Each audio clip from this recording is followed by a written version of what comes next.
Capítulo 22. En el que Passepartout descubre que, incluso en las antípodas, es conveniente tener algo de dinero en el bolsillo.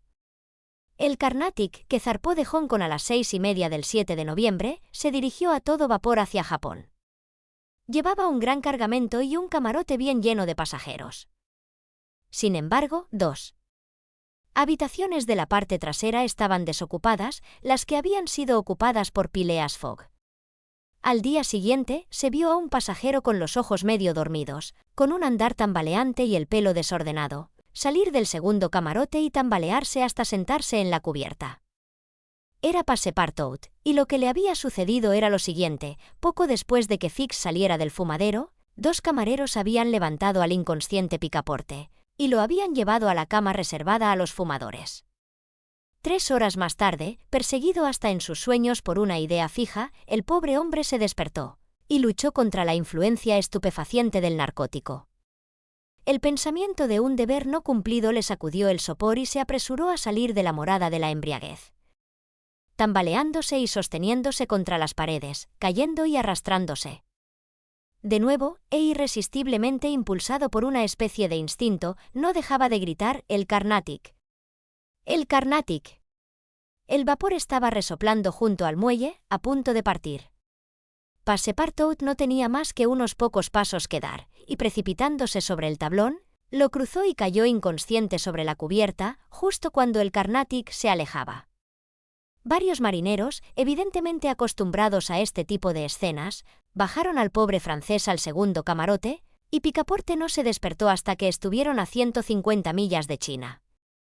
Así se encontró a la mañana siguiente en la cubierta del Carnatic, aspirando con avidez la estimulante brisa marina. El aire puro le hizo recuperar la sobriedad.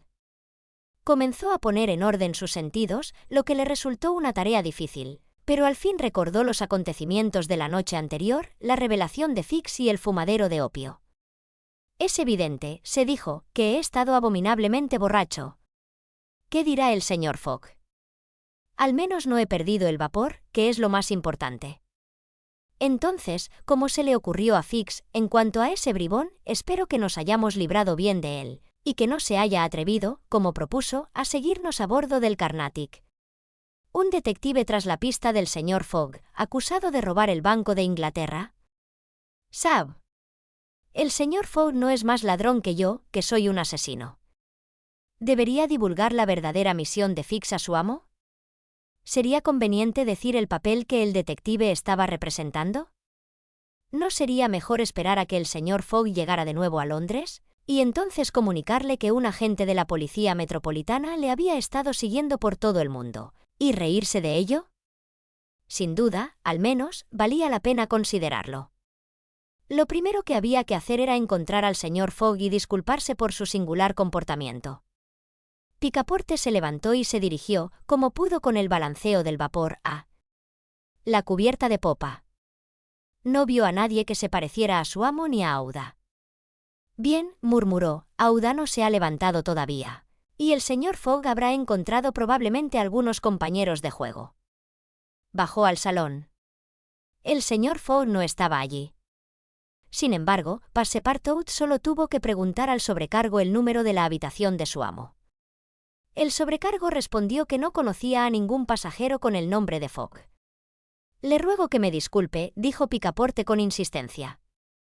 «Es un caballero alto, tranquilo y poco hablador, y tiene con él a una joven». «No hay ninguna joven a bordo», interrumpió el sobrecargo.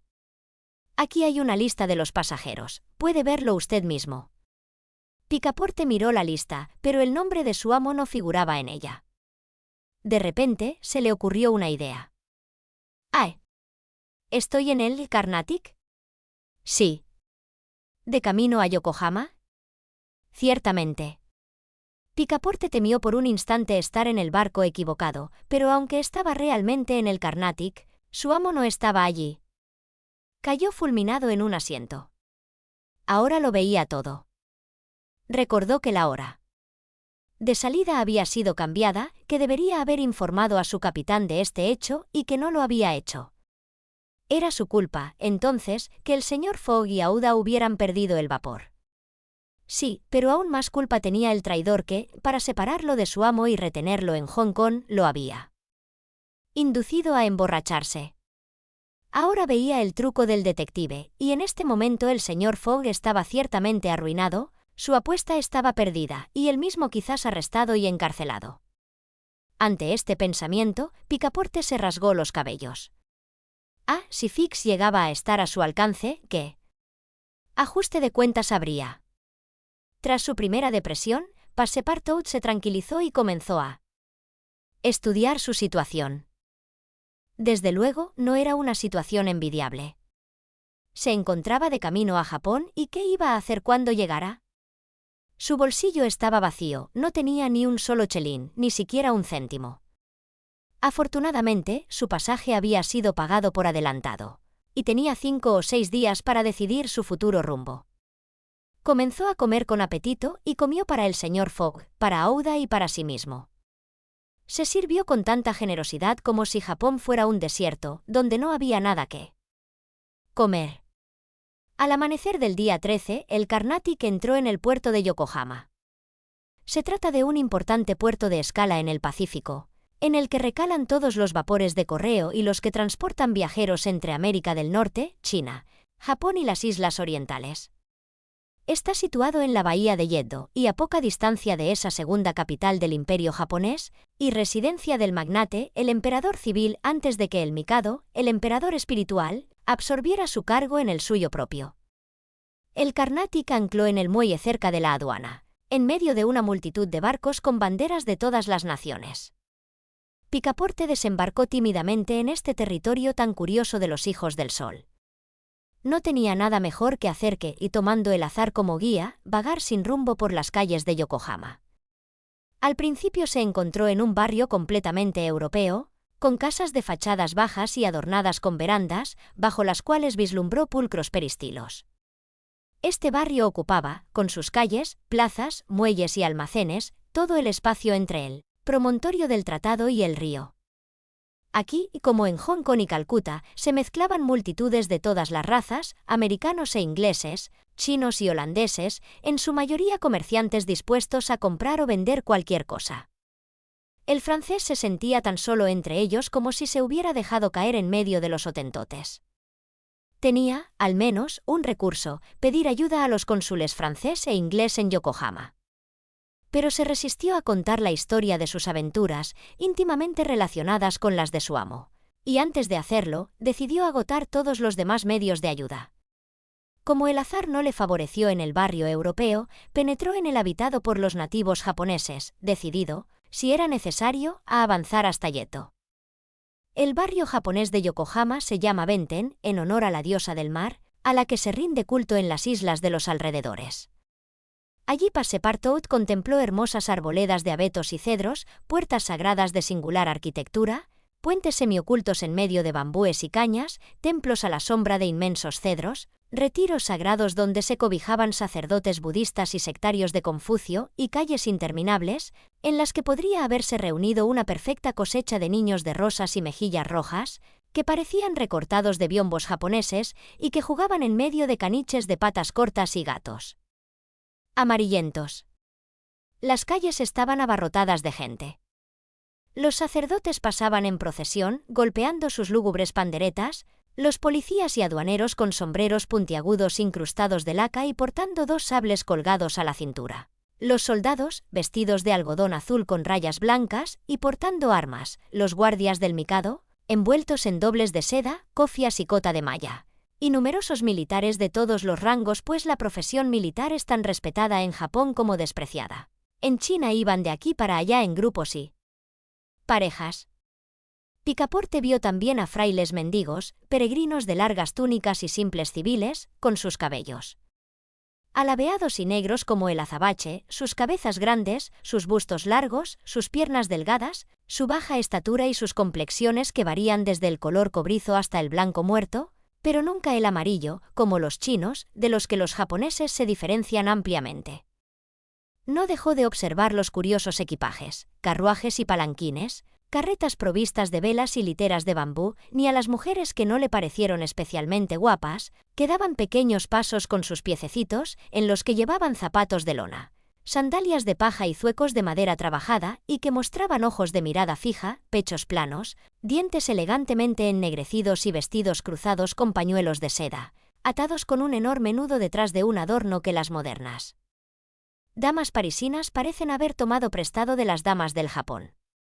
Picaporte vagó durante varias horas en medio de esta multitud abigarrada, mirando los escaparates de las ricas y curiosas tiendas, los establecimientos de joyería que brillaban con pintorescos ornamentos japoneses, los restaurantes engalanados con banderolas y estandartes, las casas de té, donde se bebía la olorosa bebida con sake, un licor elaborado a partir de la fermentación del arroz, y los cómodos fumaderos, donde se fumaba, no opio, que es casi desconocido en Japón, sino un tabaco muy fino y fibroso.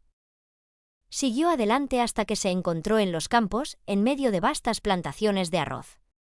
Allí vio deslumbrantes camelias que se expandían, con flores que daban sus últimos colores y perfumes, no en arbustos, sino en árboles, y dentro de los cercados de bambú, cerezos, ciruelos y manzanos, que los japoneses cultivan más bien por sus flores que por sus frutos, y que unos espantapájaros de extraña forma protegían de los gorriones, palomas, cuervos y otras aves voraces.